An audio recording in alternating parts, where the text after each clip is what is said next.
Bonjour et bienvenue pour un nouvel épisode de Cap sur les collections consacré aux habits du marin. Allez, on embarque ?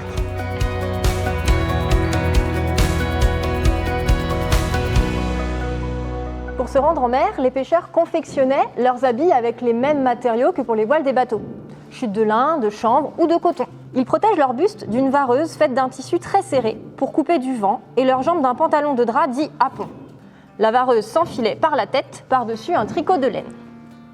Le pantalon à pont, comme son nom l'indique, est utilisé lors des manœuvres sur le pont.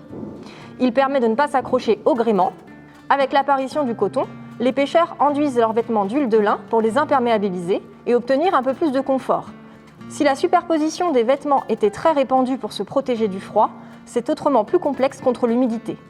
Mouillés lors des manœuvres, les habits des marins séchaient à même le corps, entraînant de l'inconfort, des refroidissements et des maux de toute nature. Pour éviter qu'ils pourrissent, les marins tannaient leurs vêtements 1 à 2 fois par an avec une décoction de cachou, teinture obtenue à partir de la noix d'arec, ou d'écorce de chêne. Les toiles de travail, initialement plongées dans l'eau bleuie au moyen de l'indigo en boule pour fixer la couleur, prennent progressivement une teinte rouge-brun sur les ports de pêche.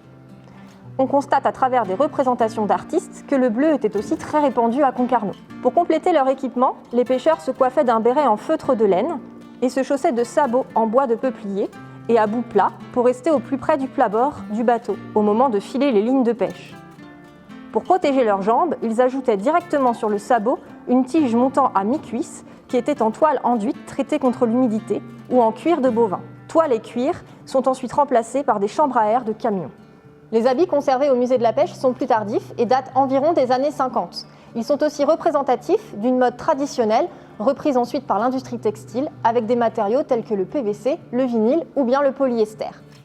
Merci à tous d'avoir suivi cet épisode de Cap sur les collections. On se retrouve très bientôt. N'hésitez pas à liker et à partager cette vidéo.